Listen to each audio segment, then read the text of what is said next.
Previously on the Jay and Dan podcast. If you want to see the faces behind the voices, then head down there. They give you about everything they possibly can besides their, cars and anything that's over $1. I feel like you improved a little bit. Let's get ready to ski! Attention all those who don't like to have fun. Winter Fun-tastic Day. Brought to you by Tommy LaFave and 96.9 CKDJ. Lil Jon is DJing at Rebel, or... So he wasn't performing, he was just DJing? He was DJing and also just yelling at Otto. Hey! Turn down for what? Our friend Ben Teller's back from Amsterdam. He wants to come on and talk about his European adventures. How do you feel about that, Dan? I know you're apprehensive. We'll have to have a time limit on it. You're listening to the Jay and Dan podcast. You're in the spoiler-free zone now. Dance. Dance. We're in the middle of May. We haven't seen the sun in about 3 months. Now what they say, no sun in May. Good luck rest of the way. That does seem like an actual saying. Is that something? Is that legitimate? I just coined it. Something maybe? So is that farm talk? You're concerned for the farmers getting their crops in. Yeah. So here in Ontario, that's where we live. It's rained a lot. Ontario's getting flooding everywhere. All the rains. Ottawa is getting flooded. So biblical rains. So hopefully everyone's hanging in there. The farmers can't get on the fields because their tractors would just get stuck. So they're 3 weeks behind planting their crops. So everyone's kind of getting over by Mother Nature. Yeah, bad sitch. And then we just can't go outside. So that's brutal. Yeah, we're like, ooh, we're going to get wet. Meanwhile, these other people are like, my house is gone. Yeah, I legitimately can't make a living now. Yeah, it's not cool. So we're thinking of all those people that are affected. And then farmers. in BC, the opposite. It's so hot that they're getting fires. Again, so many fires in BC. Okay, let's lighten the mood a little bit, though. Yeah. First of all, some bad news and some good news. Though, if you were Dan, you'd say this is good news and good news. Okay, but here's the thing. Here's my motto in life. Always take the bad news first, because then the good news makes up for the bad news. And that is exactly how I would have played it. So, bad news is, we mentioned last week we'd have Ben Teller on to talk about his, whatever it was, 4, 5, 6 weeks living in Amsterdam. Oh, Jay. We're not going to do that this week. Okay, so that's good news. That's the bad news. So I'm going to get many good of news, you. good news. That's what I just said. Yes. You're happy about both these pieces of news. So, yes, no Ben this week. Next week, Ben. Why no Ben this week? Because we needed to dedicate the entire front half of the podcast to a massive, massive announcement. Without any further ado, Christoph. Attention, Canada. Something big is coming. Something big and beautiful. This enormous woman will devour us all! I was talking about the Jay and Dan podcast tour. It has changed my life. And this fall, it can change yours too. I am so fired up. Jay and Dan are coming to a city near you. Victoria, Vancouver, Calgary, Edmonton, Winnipeg, and of course, Saskatoon. Summer in Saskatoon. And you never know who might show up. Ian Mendes. This is a Bush League move. Jason Spezza. Paul Maurice. Whoa. Paul Maurice and his lady. Whoa. Whoa. Whoa. Ian Mendes. This is a Bush League move. DJ Chris Shepard. Crazy festival, baby. Kyle Lowry. Wait, what kind of testicle is this? Ian Mendes. This is a Bush League move. And of course, Salino and Barnes. Salino and Barnes. Or maybe just Barnes. and all the zizazz you can handle. I love zizazz. You'll love the tour too. Just ask Ottawa's first cowboy. Oh, there, big boy. So bring the ma, bring the pa, bring the kids. Don't sue me. I'm just a child. No guarantees. Giddy up. So come one, come all. We only have one request. Men, feed my mouth. Stop. You outdid yourself. That was brilliant. And not only that, Stoff, you were the voiceover guy on that, and I think you have another career on your hands. Yeah, I outdid my vocal cords on that one. That was impressive. So we've there it talked is, about folks. this. We've talked about it for how long? Oh, 10 years, basically. And 10 years. We've always said, if someone put it together for us, we'll do it. And someone did it. Someone did. Our friend Ben Buchanan is put it together. He's a lovely man. Represents many of your favorite Canadian rock bands. He's a friend of the podcast. He said, "You guys seem like a pair of dudes who don't want to put any work into this." And we said, "You know us so well." And then he came and saw the trial run in Ottawa, and he's like, "Yeah, I can make something out of this." I'll do it. So he has put together a fall tour for us, 6 cities, all in Western Canada. And for those of you listening in Ontario or Quebec or Atlantic Canada, rest assured we will make it to you. We just have to start somewhere, so we're going to start west. We've got to get it going. That's right. When they built the railroad, they started somewhere, and they're like, eventually we'll get there. We'll get there. We will get to Atlantic Canada, we assure you. We'll get to Quebec. We hear you. We are thrilled. We're just happy that we've got dates booked, and you can buy tickets. So, again, just to recap the cities. In Victoria, we'll be playing the McPherson Playhouse right downtown. Beautiful, beautiful spot. It is gorgeous. Looked it up because I wanted to research all these facilities since I just heard of them when the tour was announced, and they're all gorgeous. Yeah, beautiful spot. That's a great theater right downtown Victoria. That is Friday, September the 20th. So if you're in the Victoria area, if you're living on the island, we want to see you there. Vancouver is the next night, Saturday, September the 21st. We're at the Vogue. Yeah, an Art Deco theater. Ooh, the Vogue. That's going to be good. In Van City, one of Dan's old stomping grounds. All of Dan's old girlfriends will be there and be coming on stage with us. No, I lived with a girl there. The dirty old man. Oh, it's going to be good. We're going to grill them. She moved to England. So. All right, so that's not going to happen.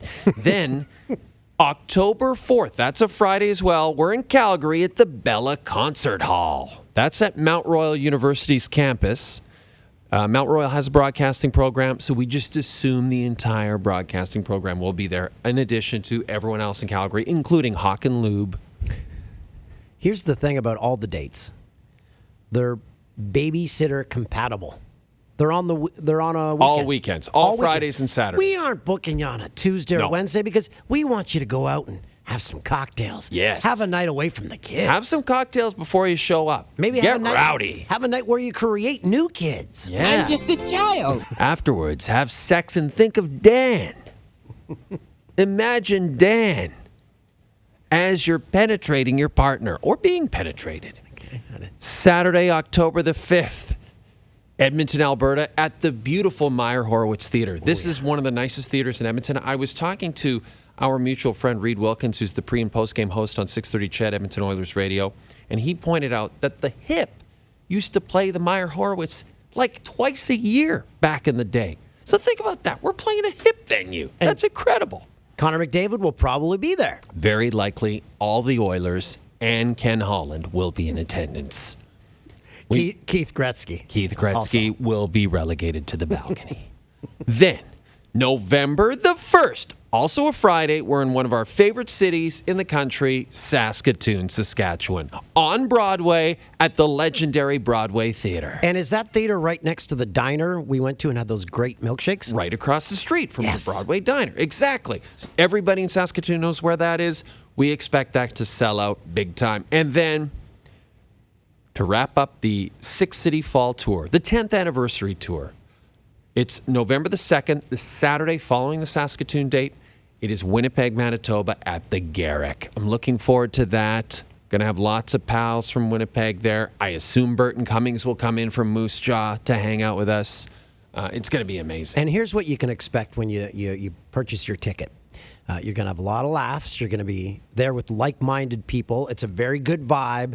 We bring people up on stage. We have surprise guests. We play clips that you've never seen or heard before.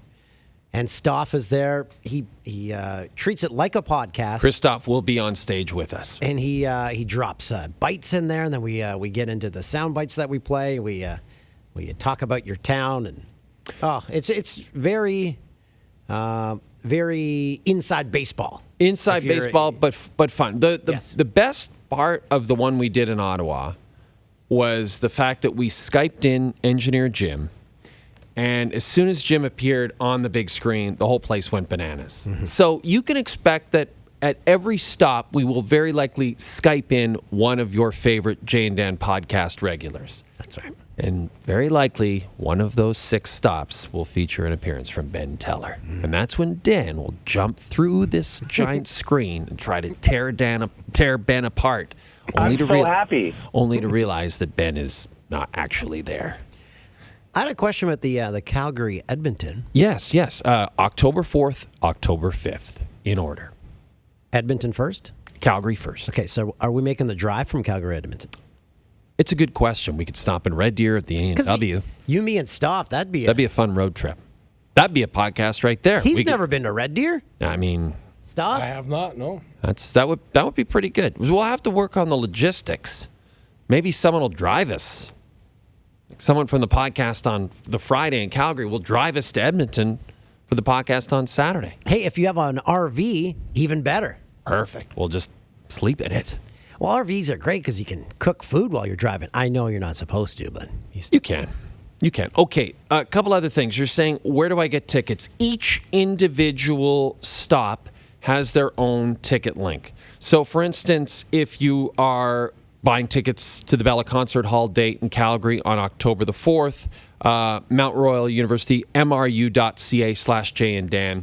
That's where you find those tickets. So you just go to the theater's website. That's right. You go to the theater's website, and if you're wondering about the theaters, don't worry. Dan and I are going to continue to send out stuff on social media about all the different theaters that we're performing at. The Jay and Dan Instagram and Twitter page will have that information for you, so that'll be there. Here's the thing. There is a VIP pre-sale and promoter pre-sale beginning Tuesday, as in Tuesday, May 14th, like tomorrow, at 10 a.m. local time. That pre-sale goes to May the 16th, which is the Thursday, just before midnight. So you can get in on the pre-sale. I highly encourage you to do that. The general on sale for the entire podcast tour is this Friday, May 17th at 10 a.m. local time. That's when you can officially buy all your tickets. If you get in there ahead of everyone else, I think you get like front row, don't you? Well, this is the thing, Dan. We have two VIP packages, okay, that Ben has put together that are really amazing. You want to hear about them very quickly? Sure. We have the meet and greet package. This is the best one. If you buy the meet and greet package, you get a premium reserved seat in the first 10 rows. You can heckle us. You can throw things at us. Those you are the can Gallagher expose seats. Your breasts to Dan. The Gallagher seats. Who wants to You get hit by the watermelons that we crush. That's right. You also get, because it is a meet and greet package, you will get a meet and greet with Dan and I and Christoph before the show itself. We'll take pictures. We'll hang out. We'll give you life advice. We'll punch you in the face if you want us to punch you in the face. Whatever you want, we'll do it. Dan will probably sexually service you if you're interested. Yeah, You'll get a. I don't think your ticket gets you that. Okay, maybe not personal photograph with us, autographed 8x10 photo, a collectible Jay and Dan podcast hockey puck. What? A Jay and Daniel Blewett pennant to put on your bedroom wall, an exclusive VIP merchandise item. You get official meet and greet laminates, and this is a limited availability thing. So this is available as of tomorrow, Tuesday, May 14th at 10 a.m. local. I highly encourage you to get on those meet and greet packages early. I might want to get one of those. I didn't know you get all that stuff. I don't even have any of that. You get all that stuff, Dan. But here's the thing. There's another one. There's an early entry package. You don't get the meet and greet, but you get almost everything else. You get a premium reserved seat. You get an autographed 8x10 photo. You get a You Blew It pennant. You get an exclusive VIP merchandise item and early entry laminate. So, okay, 2 packages. Meet and greet package, early entry package. You can pre-sale buy those as of Tuesday, May 14th at 10 a.m. local. Go to your local theater's website to find out how. McPherson Playhouse in Victoria, Vogue in Vancouver, Bella Concert Hall in Calgary, Meyer Horowitz Theatre in Edmonton, Broadway Theatre in Saskatoon, and the Garrick in Winnipeg. And while Stoff calls our guest, fire off those dates. Yes, one Unbatted more dates. time. September the 20th, Because I'm going to put these in my calendar as you're doing it. Okay, September the 20th, Victoria, BC, at the McPherson Playhouse. Dan has his wall calendar out, and he's writing this down. September the 21st, that's a Saturday, Vancouver, BC, at the Vogue. Then the next month, October 4th, that's a Friday, Calgary, Alberta, Bella Concert Hall, Calgary. We want to see you there. Saturday the 5th of October, we're in the Meyer Horowitz Theatre the next night. And then in November, the 1st of November, it's a Friday, we're in Saskatoon at the Broadway Theatre. And Saturday, the next night, October the 2nd, November the 2nd, we're in Winnipeg at the Garrick. What was the first date? Friday, September the 20th, Victoria, BC, McPherson Playhouse. Okay, I got them all on my calendar. So there they are, folks. They're all there. 2 dates in September, 2 dates in October, 2 dates in November. BC, Alberta, and then the Saskatchewan-Manitoba combo. Dan's going to get the sheet now. Perfect. And do we have our guest on the line? This is huge because maybe if we do a date in Toronto, this guy could join us live on stage because he's a fantastic person. I have had a chance to work with him on the road at the NBA Finals. That was like 10 years ago, 15 years ago, I think. That's when I first got to know him. This guy has a great disposition about life, I think. Don't you agree, Dan? He has a good way about him. And that's what makes him look 15 years younger than his actual age. It's true. It is Leo Rautins. Leo, where are you right now? I imagine you're poolside at your palatial Florida mansion.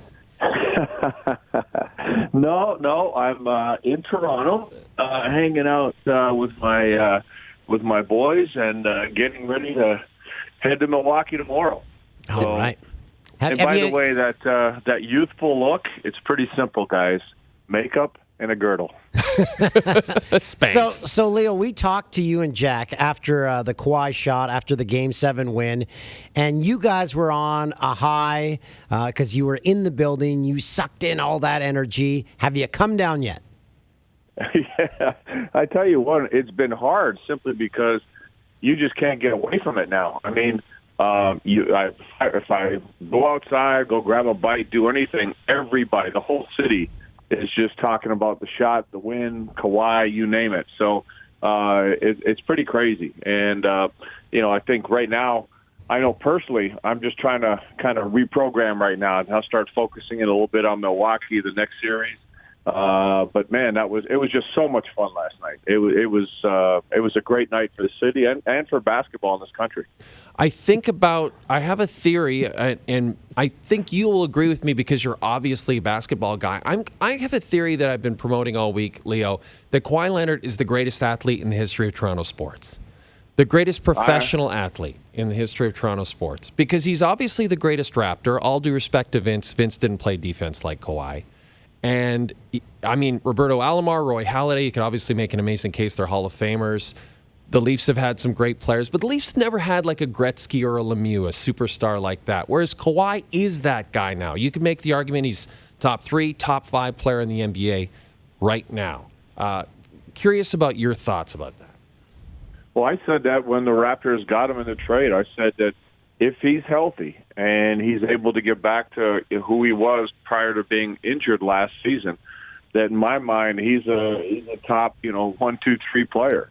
And certainly that's what he's doing. I mean, the Raptors did a great job in getting his body back. Alex McKechnie, director of sports science, did everything right to get Kawhi back to being that top player. So, what makes him special, I mean, obviously he's a great athlete. He's physically imposing, man. He's strong. He's quick. His fundamentals, his skill level is amazing. And his basketball IQ and his ability to just focus in, lock in on what he has to do. I don't know. I'd have to go to a Michael Jordan. And, I hate comparing guys because everybody's their own. But as far as just the mental aspect of locking in, having a killer instinct, and not letting anything interfere with your goal. He's a lot like that. So, he's you'd be hard-pressed to find anybody better to compare him to. Leo, go back to the shot and your vantage point, how you witnessed it, and when that shot dropped, just the feeling in that building. Well, it was actually really cool because he was at the top of the key and actually had to dribble towards us at the scorer's table. So, he takes his first dribble, and as he's turning the corner to go to the corner, I just see as he's looking up at the clock. So he knows exactly how much time he's got. And the amazing thing is, like, from that point on, everything is slow motion for me. I mean, everything just seems to be like a 10-minute window, but it's all happening in 4 seconds. And you got to just imagine for Kawhi, this is like super slow-mo in some sci-fi movie where this is it. This is his movie. This is his show. This is his everything. There's nobody else here. He knows exactly what he's doing. And, so he's looking at the clock, and then he starts going to the corner. He accelerates even more because he's got Simmons chasing and Embiid helping. And he knows that if he can just get to that spot, he can get that shot up. And he gets there. And you got Embiid's one of the biggest athletes and tremendous athletes in the game. And he gets there. He kind of hops to that spot, then jumps up and backwards and lets the shot go with Embiid in his face. And that ball goes up. It's a high arcer. And then I watch it. You're just mesmerized by the whole thing. And then it hits the rim. But here's the catch. It goes straight up. I mean, if it's just a quarter inch, not even an eighth of an inch shorter, it's not going to get that upward bounce on the rim. It goes straight up. And then I'm going, oh, wow. Okay. And then it bounces again. And again. And again. And then finally goes in. But with each bounce, I'm going, okay. All right. Okay. You could just, the feeling was just better and better that this thing's going to drop. And the arena went silent. The arena went silent so for quiet. like half a second, like for one heartbeat. There was silence in that arena. Yeah, I mean, even if you look at videos people send in, like you were watching, or the arena, even Matt Devlin on the call, he's going for the win, and he's got this extended, wait to see is it going to go down or not. So yeah, I mean, it was incredible. It really was, and it was almost like, and I said it earlier today that, the Raptor fans, throw Leaf fans in it for all that matter, have so much anxiety and stress levels about past failures, right? Toronto Everybody sports fans in general, right, Leo? I mean, yeah, they keep wanting to bring the past into every current event.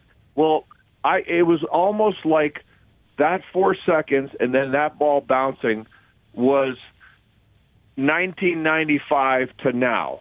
Okay? Everything that didn't bounce your way, you're like the stress level, the anxiety is all going up and down with that ball.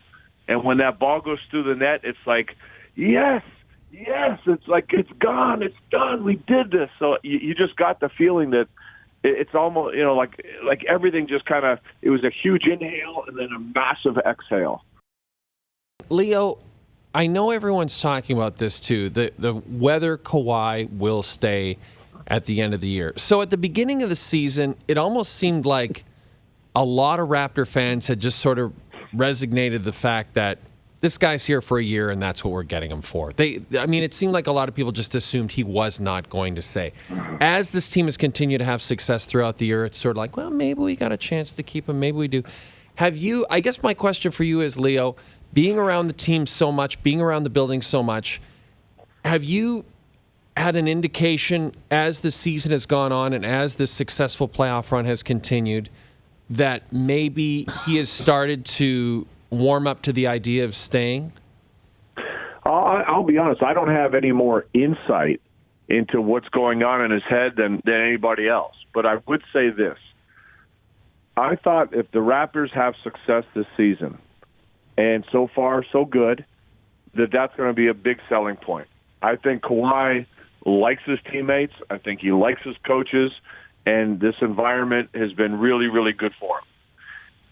I also thought that Alex McKechnie, who I mentioned earlier, Director of Sports Science, was arguably the most important person in this equation when the Raptors got him. Because Kawhi played 9 games last year. You listen to everything he's saying now. I'm just so happy that I could play again. I think in his mind, he didn't know if he'd be able to play again. And the Raptors made his health a priority all season long, the whole load management thing. And Alex McKechnie was behind getting him right, period. Alex McKechnie, did the whole thing. Kawhi did the work, but Alex was in charge of that whole thing. And now there's a trust there now.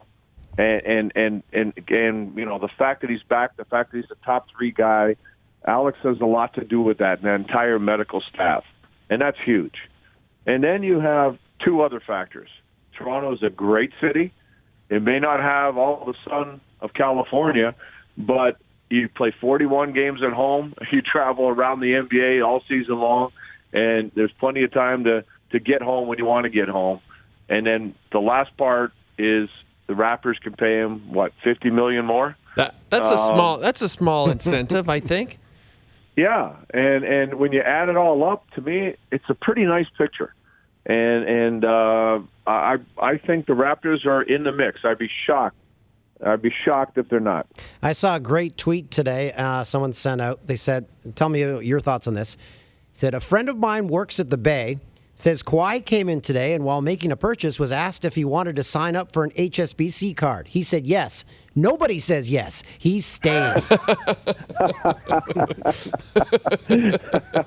I think you may have the more insight than anybody else. That was from @sandwich_dad. Well, I'll say this, Leo. Adrian Wojnarowski is obviously the top insider in the NBA. And he is very close to Masai Ujiri.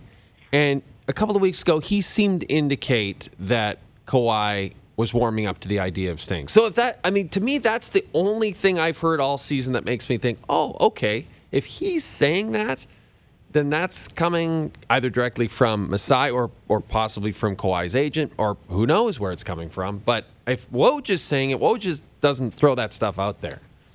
No, he doesn't. And, he talks to a lot of people, and there could be, like I said, in the inner circle, there could be indicators that would lead him to say that. At the same time, I would say common sense, if you're around the game, you're around this organization, around everything that's been happening, if you looked at all the factors, remember, he didn't say, he's going to be here. He's either warming up or he's in the mix. And there's no way at this point you could say the Raptors are not in the mix for this decision. So I don't think he actually went out on a limb on this thing. Right. But he is, like I said, he is informed, and I think what he said is just fair and a reasonable assumption based on any information anybody might have at this point. Leo, you played NBA basketball in the 80s, and I love talking to professional athletes who played in the 80s before the age of social media. Yes.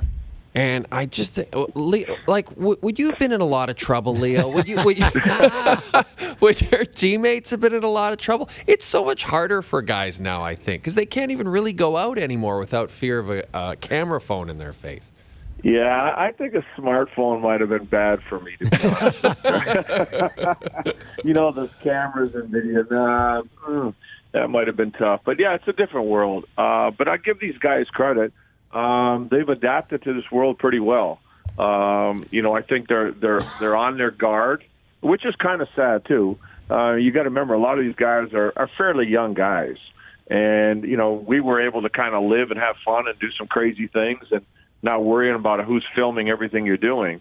But these guys are smart enough to know that it does exist, and everything you put out there stays out there, and they're just they're pretty smart to begin with, and I think they're getting smarter and smarter, knowing that this is the world they live in. So it's not easy. I mean, think about it. When do you get away from it, right? That's the thing. You never do. Well, and I always tell people, say you're struggling, okay? Say you're having you have a couple of bad games in a series. How do you get away from it? Because with social media, it's everywhere, right? The old days, you turn off the TV, don't listen to radio, you're fine, but it's everywhere. And so all you hear is, you're struggling, and people ask everywhere you go, you encounter, you can't get away from it.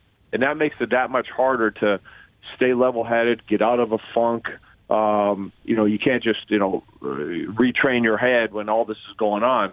And that's where, again, you look at a guy like Kawhi. If someone asks him about social media, he goes, "Huh? What?" and that's pretty cool. That in this day that you would have the kind of attitude that I don't need it, and I'm making a lot of money at what I do. I'm good at what I do. I'm going to lock in and focus on what I do. My family is my priority, man. That's it. I don't need this stuff.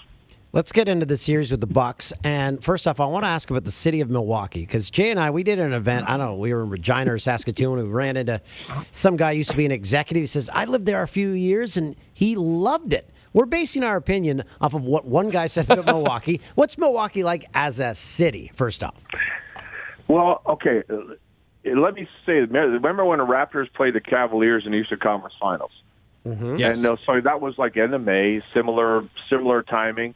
I remember going to Cleveland, downtown, and I go, wait, this isn't Cleveland. Come on, where are we? It was warm. I didn't have to have, 3 coats on. I sat outside in a patio downtown, had dinner. I go, come on, this isn't Cleveland, right? Because all you see is, there's snow blowing and wind and cold and everything during the NBA season. So I'm anxious to go to Milwaukee when it's not like that. I checked the temperature for the coming days. It's supposed to be reasonable, sunny, partly sunny. So I'm going to give Milwaukee a chance these next couple of days because I've been there. I almost went to Marquette, which is right in Milwaukee, downtown. Yeah. I don't know what I was thinking, but I almost went there. Well, we worked with Gary Payton in L.A. He despised Milwaukee. He said he didn't leave his hotel room.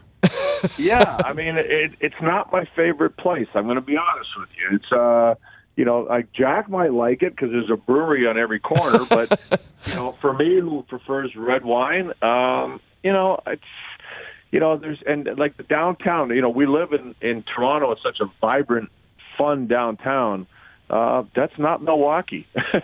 And yet you've got Giannis. I mean, probably the most exciting player in the league right now. I mean, it's amazing how one player can instantly make a place a destination, Yeah, and it's pretty cool that, he's warmed up to it and he's, Milwaukee accepted him right away and he's accepted them in return. And they've also done a great job of building a team around them, which is a big part of it. I mean, so many times you look at players when the first chance they get to go out, they leave because the teams, they put them through too much to get to that point. Whereas Milwaukee, I thought that has done a great job of giving him something, a reason to enjoy being there on the basketball court. And if you're an athlete, that makes off the court a lot better.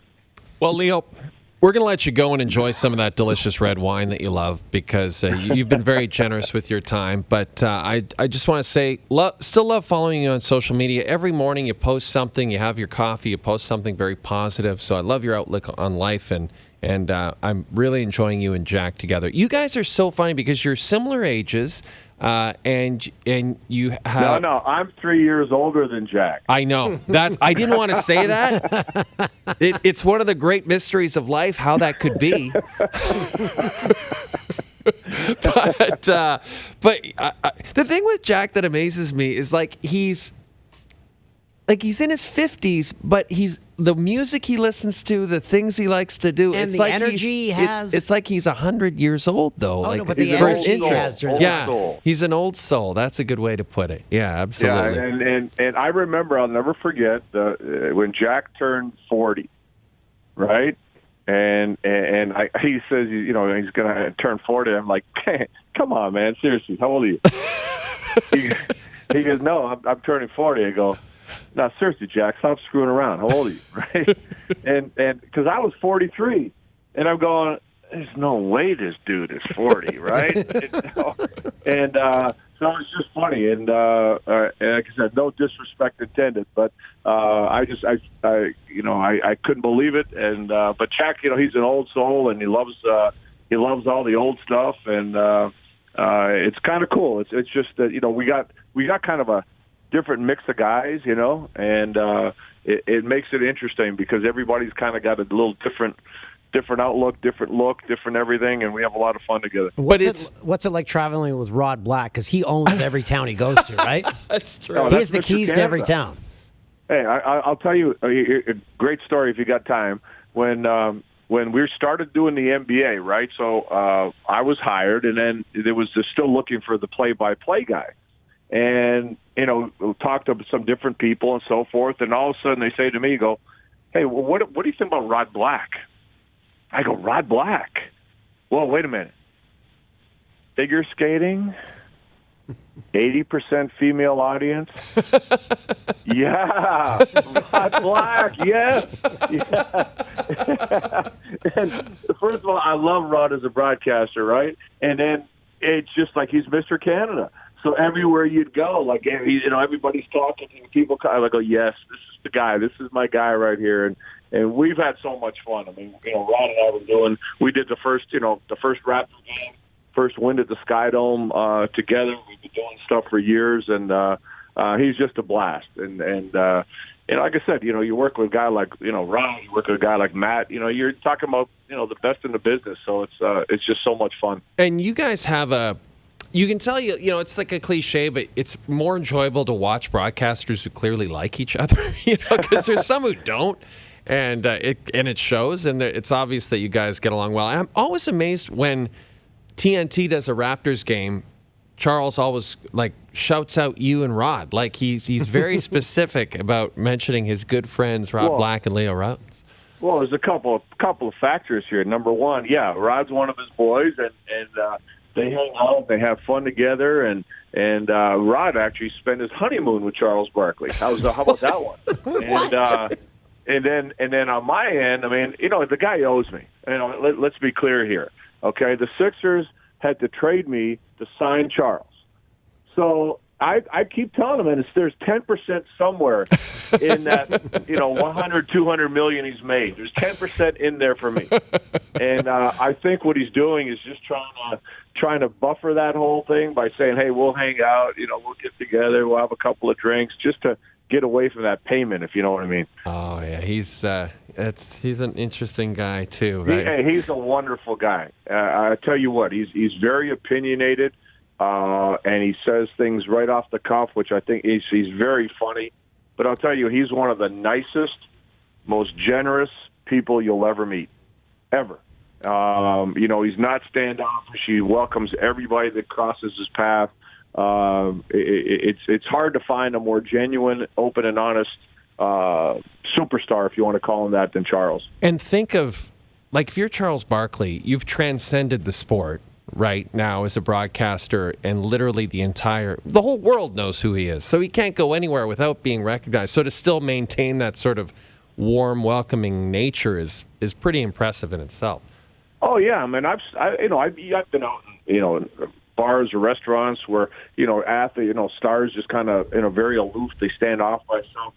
Charles can be in the most crowded spot. He'll say hello to everybody. He'll buy you a drink. He's just, he's like I said, he's got time for people, and he really cares. He's done so many things that to help people that, he doesn't have a sign up, and he doesn't have a PR guy telling everybody what he did. But believe me, if you know him and you know his story, you realize that he does so much for so many because he knows he's been blessed, and he's just a good person at heart. Love hearing that. You are also a good person, Leo Rautins, and we really appreciate you joining us. And enjoy the next round. This is a fun ride with the Raps, so continue to enjoy it. And then when it's all over, enjoy that beautiful mansion in Florida. Yeah, enjoy Milwaukee. Yeah. Okay, all right. Let's stick with Florida. All right. Thanks, Leo. Thanks, Leo. Hey guys, always a pleasure, man. Thank you. That is Leo Rautins. He's on Twitter. He's actually, like you said, a really good follow. He's just a great follow because if you're looking to get away from the nonstop negativity of Twitter, and you want someone to just once a day throw a nice little positive message your way, definitely follow Leo. And then it's of course his name. Yeah. At Leo Rautins.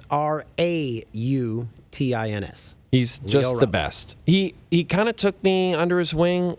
We covered, I think, the 05, 06, and 07 NBA Finals together, and he would just be... he would always be by the pool, when we weren't working. Like, he just has a good approach to life, so he's a good dude. Once again... Hey, you want to wrap up by talking about this pod tour? We'll get to that in a second. I just wanted to give a special shout out to my niece's school, Monsignor O'Donoghue Catholic School in Peterborough, Ontario. Monsignor O'Donoghue, he was the priest at my church when I grew up, and now there's a school named after him.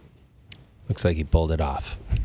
They put on a play on last Wednesday night.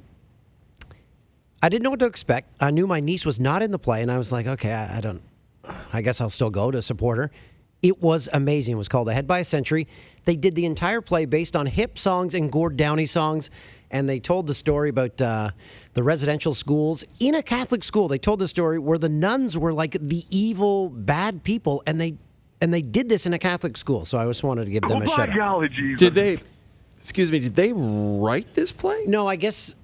This is out there, like someone put this together, and, and then you can formulate it the way you want. You can go as deep as you want into the residential school, and they didn't gloss it over, but they told it in which kids can kind of grasp it, and it doesn't get into too much detail. Got it. But yeah, I was bawling the whole time. So I just wanted to say congrats to them, taking a stab at something different instead of Peter Pan or whatever. Right, Peter Pan. Well, I also was very entertained this afternoon. And Dan, you were supposed to join us, but it was a lengthy drive for you, so you didn't make it in. Now, producer Tim and I were invited to see an exclusive preview screening of John Wick 3. Yeah. Parabellum. You sent a picture out, and people saw the back of producer Tim. That's the most that's ever been seen of him. Yeah, I made sure that the shot was strategically placed, and it was. If you're a fan of these movies, and I have become a super fan of these movies, Keanu is incredible and highly recommend. The fight scenes are unreal. Insane. It just gets more and more bonkers. You can't even believe it. I love a good action movie, and I feel like Hollywood has sort of been lacking good action movies. And I didn't realize that the director of these movies is Keanu Reeves' former stunt double on the Matrix movies, and so. The films feel very stunt heavy, like not as much CGI and stuff that you get in new action movies. It's like guys are really doing crazy stunts. Yeah. So anyway, go check that out. And you saw Avengers, The Curse of Batman. I saw Avengers, The Curse of Batman, who's in a different comic series. And without giving any spoilers. Terrific. I loved it. Out of 10? Will say, out of 10? I'd give it a solid 7. And here's why. I wouldn't give it higher because... it's 3 hours long, and I feel like the first hour could have been a half hour. Could have been could have been a killer 2.5 hour. Get you into the editing room. You could have done that. I could have. There were specific. That's not a great sign when you watch a movie and there's specific scenes where you're like, I would have cut that scene. Would have cut that scene. So there was a few I would have cut, but overall, terrific. I love those Marvel movies, so highly recommend that. And highly recommend you come see us on the podcast tour. Yeah. Okay. Again. Here's the dates. I just put them in my calendar, so I'm all set. Friday, September 20th, Victoria, BC. So you go to the McPherson Playhouse website. You get tickets. They go on sale Friday, pre-sale before then. Pre-sale Tuesday. Saturday, September 21st, Vancouver at the Vogue. Beautiful theater. Go to the Vogue website. And then next month, after September... not this coming month. That's October. October 4th in beautiful Calgary, Alberta at the Bella Concert Hall. That's on the Mount Royal University campus.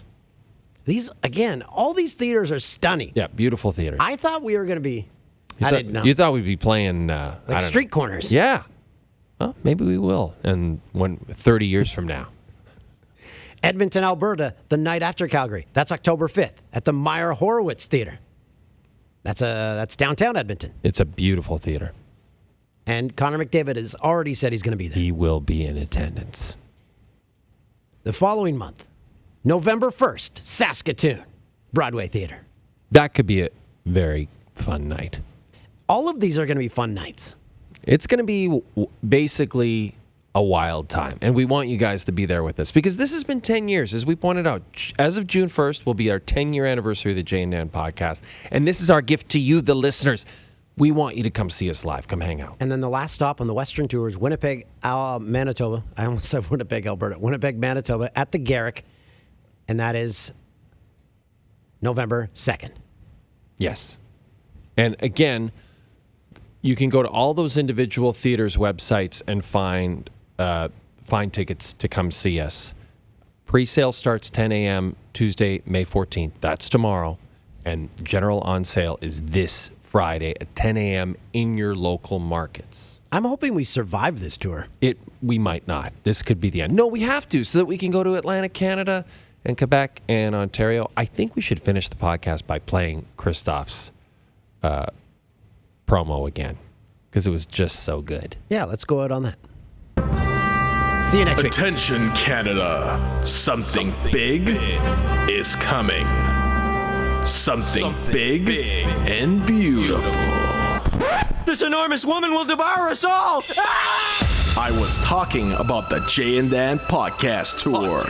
It has changed my life, and this fall, it can change yours too. I am so fired up. Jay and Dan are coming to a city near you.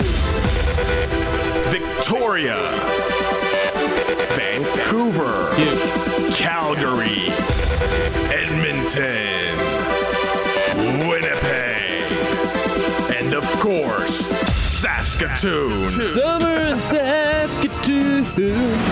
And you never know who might show up. Ian Mendes. This is a Bush League move. Jason Spezza. Paul Maurice. Paul Maurice and his lady. Ian Mendes. This is a Bush League move. DJ Chris Shepard. Crazy festival, baby. Kyle Lowry. Wait, what kind of testicle is this? Ian Mendes. This is a Bush League move. And of course, Salino and Barnes. Salino and Barnes. Or maybe just Barnes. And all the zizazz you can handle. I love zizazz. You'll love the tour too. Just ask Ottawa's first cowboy. Whoa there, big boy. So bring the ma, bring the pa, bring the kids. Don't sue me. I'm just a child. No guarantees. Giddy up. So come one, come all. We only have one request. Men, feed my mouth.